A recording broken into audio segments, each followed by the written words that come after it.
Listen, it's great to be here. Being the head of the jail ministry, the first thing that's really nice is to look out and not see any familiar faces, except for this table right here. But no, it's good. I'm not really a member of this Celebrate Recovery, but I've talked about it and shared the principles of it with a lot of people in different places that I go. I don't have a lot of time, what I'm used to anyway, so I'm going to have to go get right into things and get it going here. He says he's got a gong back there he's going to hit when I'm done, but I need to be done. But it's good to be here. My life's a little different than most of you. It's from another time, another culture, another way of living. My family comes from the deep South. I was born in Tennessee. And my father and mother came from Tennessee to Chicago to try to make a living when I was a baby. My father was a very rough man. He was a tough guy. So he was a very good fighter, okay? But when we got to Chicago, he got a job and he also went to a bar, the Western Star it was called. And it was at the Western Star, this guy from the north side of the city who was one of the toughest guys around, challenged him to a fight. And he said, sure, let's go on outside and do it, get it over with. And so he went out and beat him very badly. And when he did, he was instantly hired by a guy named Chuck Kincaid. And he was hired to be a bouncer in the bar. And Chuck Kincaid showed my father the bar business, taught him about it and how to make money in it. And so I guess over the years, my father owned about 10 different taverns that I know about. And it was during that time that he got into the machine business, jukeboxes, pool tables, shuffleboard. And that's where he got connected with the mob. And so he was a connected guy, not that he was mafia, but that he was an earner. He made money for them, and he was connected with them. And of all the bars that he had one that they would meet at, and when someone come out of prison, they would come into that bar. The only time I got to see my dad was when I went to that bar, because my mother and father broke up when I was pretty young. My father used to beat my mother, and one night I stood over the bed when he opened his eyes in the bed, and I said, if you hit her again, I'm going to kill you in your sleep. And he believed me, and he never hit her again.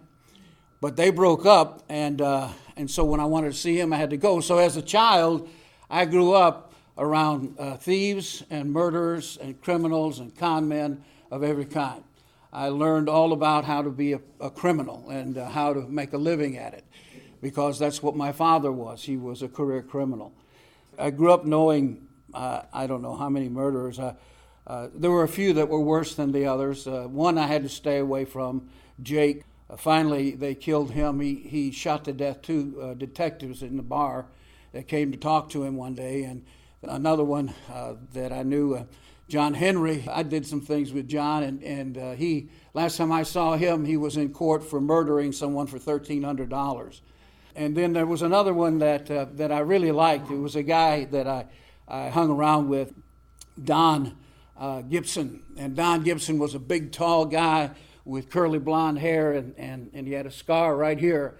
And he had some girls working for him, about 3, and he took me around and trained me, in the business and what to do. And in fact, the first time I ever went to his house with him, all of his clothes were out on the lawn. His wife had thrown everything that he had out on the lawn, And Don took me around. I could tell you some stories. We just don't have time for all of them now, but crazy stories about Don, and I really liked him.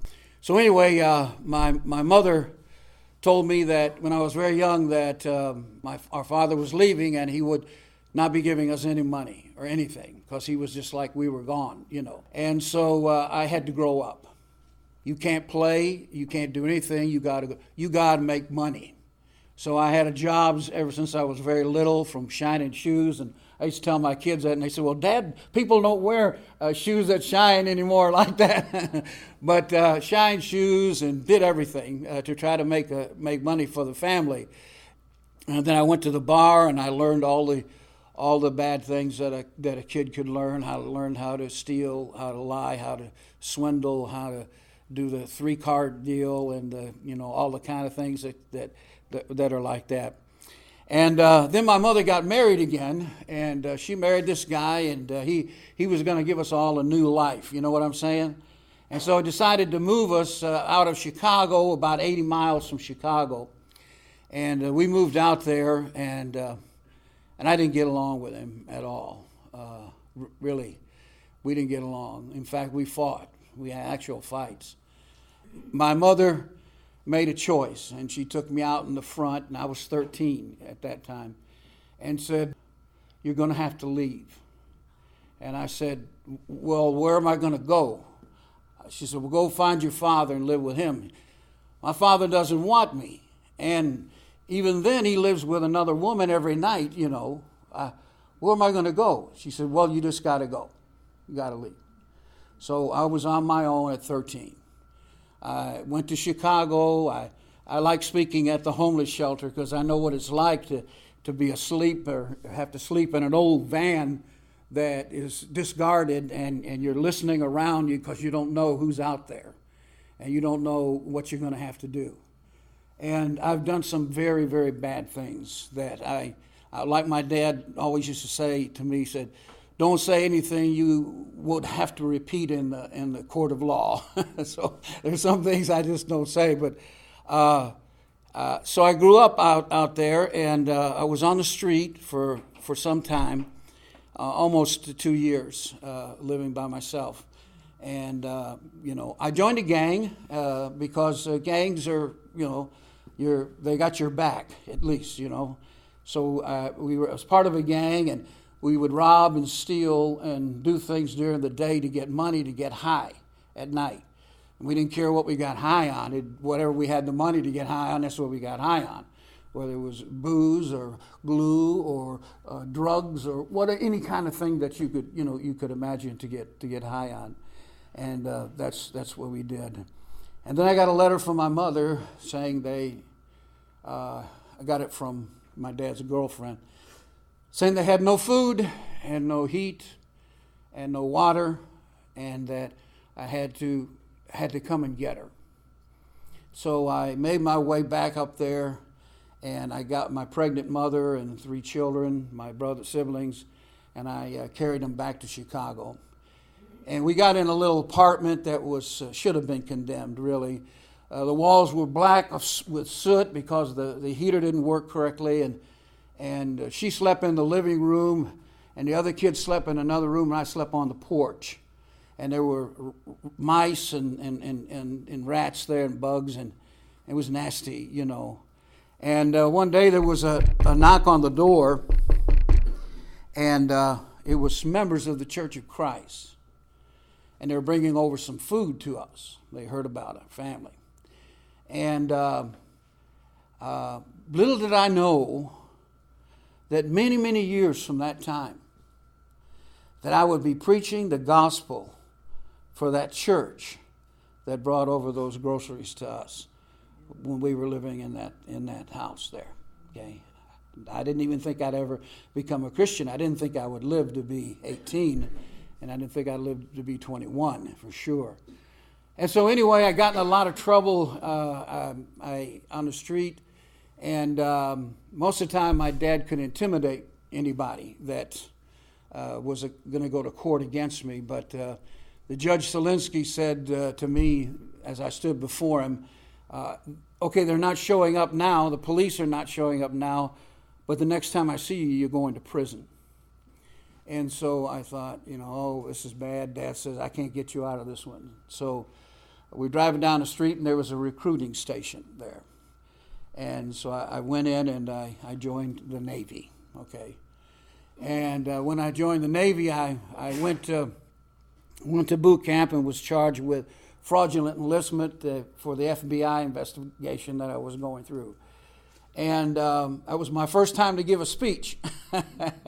And it was my first speech, and they let me stay in the Navy. Thank God for that. And I got my first assignment was on a big ship, floating city, destroyer tender. And I'm walking up on the ship, and they're asking me, learning the guy who was a con man, and they say, do you have your workstation? Oh, yeah. Workstation. Yes. I've got the best workstation on the ship. I didn't know what it was. He said, okay, you port for muster, and then you go to your workstation. So for almost a year and a half, I spent just walking around the boat without doing one single thing. Okay, except when they had general quarters or getting ready for battle. Everyone had a battle station. That was it. I had a connection in Miami, and I got some drugs down there, and I took them up to Chicago on the weekends. But when I was 14, living in that house that I just told you about, I met this girl right here, Sylvia, and she was different than any girl I ever met. I fell in love with her immediately. I trusted her. She's the only person I ever trusted in my whole life, all the way. And she had to go to bed at 8 o'clock at night because her family called her in. So, well, that gave me the whole night, so that was another real bonus, for me. But we were, and while I was in the Navy, I came home on leave, and I asked her to marry me when I was 15, but she wouldn't do it. She said, how are you going to support me? Oh, I'll hustle. We'll make some money, No. And anyway, we got married and by a judge, my father, me, and a guy named Slick. Okay.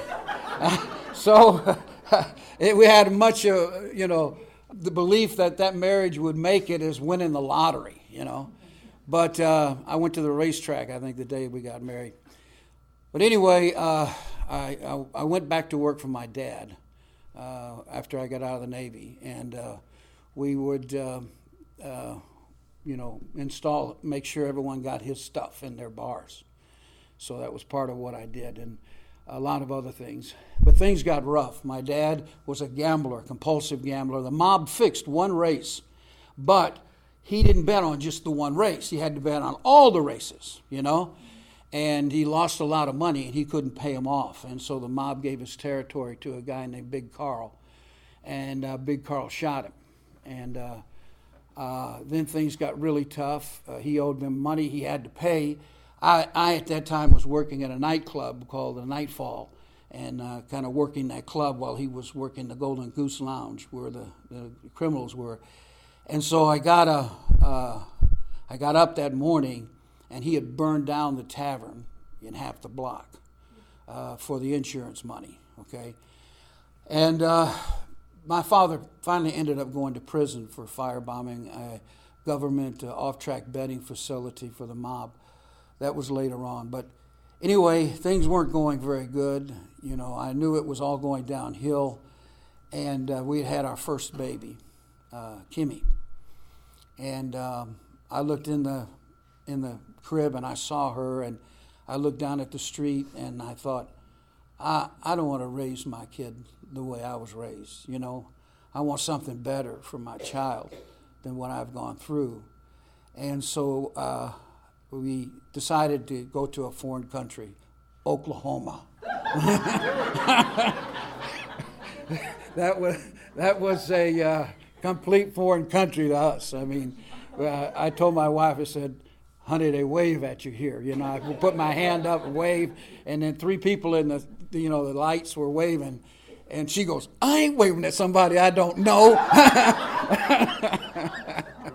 And then we went to the grocery store to get some groceries, and they had, that boy takes the groceries out to your car, and I said, where you going with my groceries? He says, I'm going to take them out to the car. I said, sure you are. I said, you got 2 seconds to get your hands off my groceries, or you're going down, But, there was that mentality, okay, that I had. And I owned a restaurant with my sister, and I was still doing scams, and something was going on inside of me. And I used to say it was I started this search for something more, but now I think it was God that was just working on me, And so we went to a lot of different churches, and everything. But my grandmother, bless her heart, I knew she was a part of the church, and she knew the Bible. And I called her up. I said, I don't understand any of this. I don't understand anything. And she said, well, I said, can you explain it to me? She said, well, I can't, but I'll have somebody over there that will. And two angels came to the house, Leonard and Marie Caldwell. And we watched this Jewel Miller film strip. I don't know if I got to know Jewel Miller, by the way, really very, very well. And at the last one, I thought to myself, this is the greatest news I've ever heard in my life, that I can be forgiven for all of the things that I've done, everything, and I can have a brand new life. And I thought, man, everybody's going to want to hear about this, Of course, I was mistaken. Everyone didn't want to hear about it. But I went and we taught people week after week. And then I spoke at church one time getting ready to do the Lord's Supper, that little training class. And the elders came to me and said, you could be a preacher. And I said, oh, you don't know. Yeah, I can't be no preacher. And they said, no, you could be a preacher. And then so they supported me, and I used my VA benefits, and I went back to school, okay, because I left school very, very early. And as I went back to school, I graduated from the Bear Valley School of Biblical Studies. I did postgraduate work in evangelisms and missions with that young lady's father back there in the back. And when we got through, I said, let's go see Dad. I want to talk to him about the gospel. And so we went down to talk to him. He was in disguise. Had a bunch of people looking for him. And anyway, while we were there, I said, let's go see that church that brought groceries over to us when I was a kid. So we went into the church. There's about 12 people there. And one of the guys came out and said, we're going to have to close the doors. I said, why? He said, because we don't have enough money to pay for the church building. And I said, well, how much could you pay a preacher? He said, $50 a month we could pay you. And I said, let me talk to my wife, because they'd be taking them into harm's way. This was where I grew up. It's the uptown Chicago. It was really tough. And I talked to her, and I said, God put this on my heart to do it. And she said, she's always followed me and always helped me. She said, okay. And so we went there, and they fixed up this old building next door, and the church grew to about 280 people, I think. We had elders and deacons, and everything was going great. And I read a guy named from Otis Gatewood. Has anyone ever heard of an Otis Gatewood? Okay, he wrote an article about they needed guys to smuggle Bibles. Now, I know a little bit about smuggling, So they needed somebody to smuggle Bibles. And so I talked to Sylvia, because they live in Austria, and the Iron Curtain was there, not far from there. And so we did it. And we left, and I was taking Bibles across the Iron Curtain while she was staying in there smuggling. And then somebody said, well, did you ever get caught? And I got caught once. The story goes like this. Her father could speak 5 languages. And when we got to the border, and they had the machine guns and, the barbed wire and all that stuff, there were some different guards there, and her father used to give him a bottle of booze. Now, that was him, okay, to get us in there. And the head guy came out, and he says, take that car around to the place where they had the machine gun in there, take it around back there. So I took it back there. And her father always told me, listen, if we ever get caught, let me do the talking. I said, okay. And so the guy's starting to search the car, and he opens it up. I don't know why I'm telling this one. He starts searching it, and he opens it up, and there are all those Bibles hid under there. And he says, was sind Sie vom Beruf? Or who are you? What do you do? And I said, "Ich bin ein Priester," because they don't know what a preacher is there anyway. And the guard pushed down the cover to where the Bibles were and said, "Ich glaube in Jesus." I believe in Jesus. And he let me go. But before I said all that, let me get to the punchline. I looked at her dad to see what he was going to say, and he looked at me and said, "What have you got here?"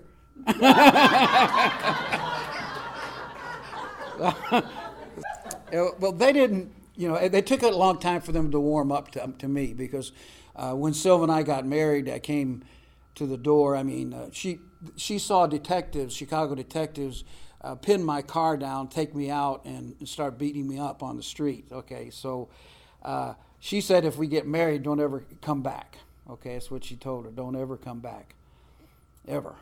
And I went back that day. Yeah, she went back. But she just passed on, 90 years old, and she said to me, "You did something that's very, very hard to do." I said, "What's that?" She said, "You changed." And I said, "No, I didn't change." I said, "God changed. He worked with me. He's the one changed. I became a Christian. That's what changed me, And so that's what she said to me. But we became close, and everything toward the end. And so Reagan devaluated the dollar. We had to come back home, couldn't pay our bills. I took the first job preaching I could get, which was at the Fritz Church of Christ. Everybody ever heard of Fritz, Texas? Right outside of Borger, okay? Right outside of Borger. Nobody, what's Borger? Amarillo, Texas, straight up from there, okay? So we got 10% of the population there. That was real good. I went to work in the maximum security ministry prison there, and counseled with murderers, because my background and everything, I could talk to them and all that. And one of them, one of the men who were in that ministry sold us a dog kennel. And we had this big dog kennel, and the members of the church didn't like it because we had an income that didn't come from the church. And we had no money. And I got to tell you this story, okay? I'm not going to leave this one out, and then I'll hurry up and just sit down.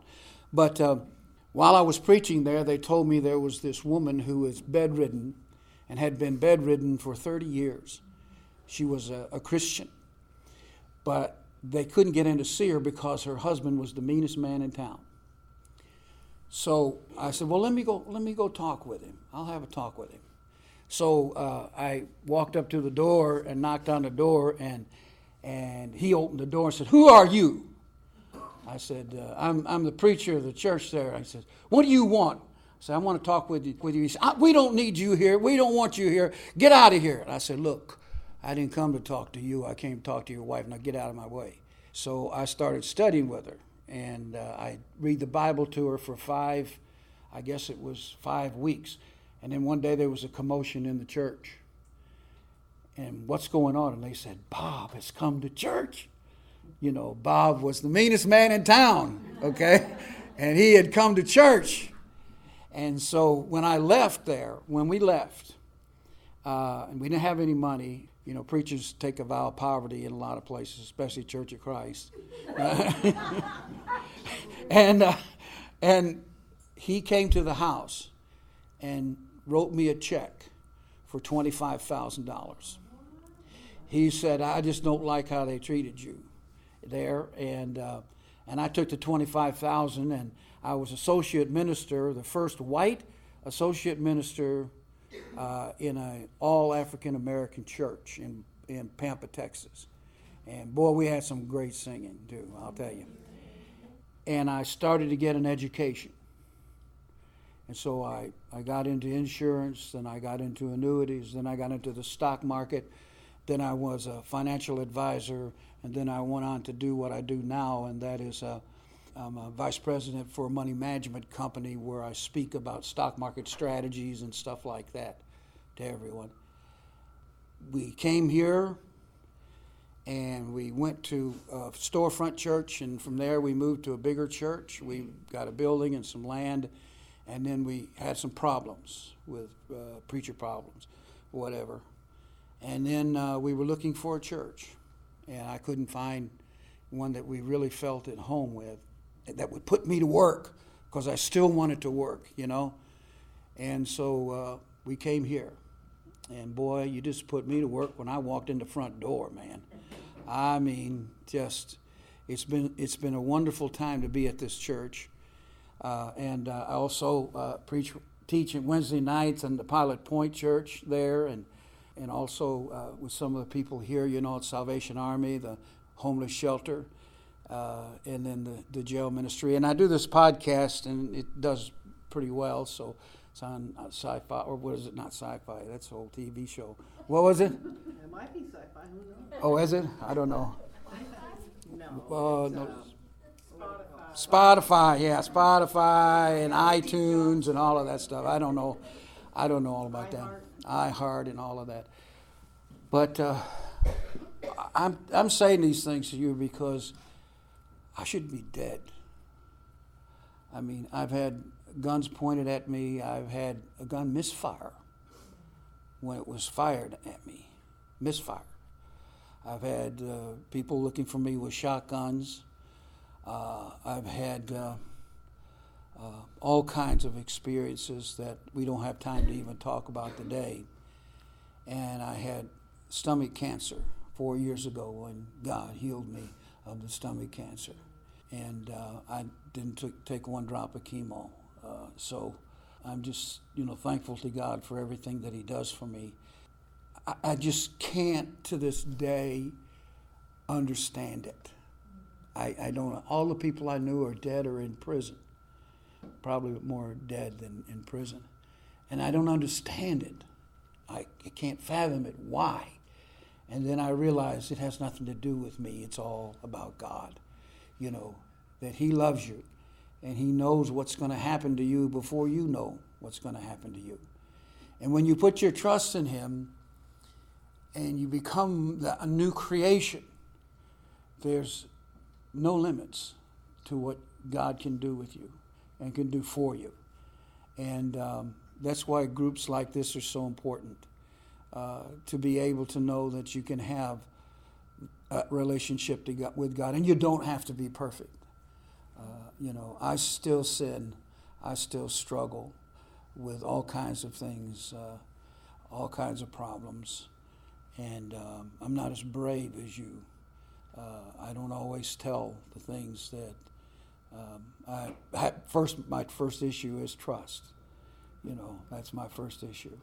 My dad, when I was very little, put me in a bar stool, and he said, "Come here, son," and he let me fall to the ground. And he said, "Now don't you trust anybody. You do unto others before they do it unto you.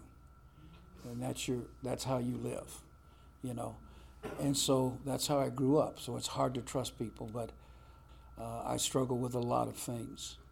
And I sin in word and thought and in deed every day. And I know that I don't have to be perfect.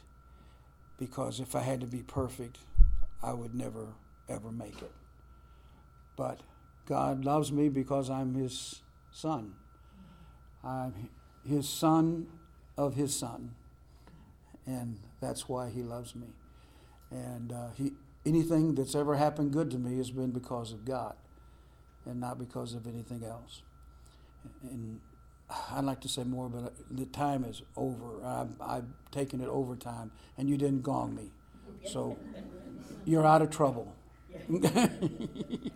I appreciate that. But praise, honor, and glory to God Almighty and His Son, Jesus Christ, for giving us a new life. Thank you. I hope you enjoyed this podcast. If it's been a blessing to you, you can go to johndkimbrough.com to hear more episodes. You may also subscribe to my free podcast on Apple Podcast or anywhere you listen to podcasts. You may email me at john@johndkimbrough.com for questions or comments. Thank you.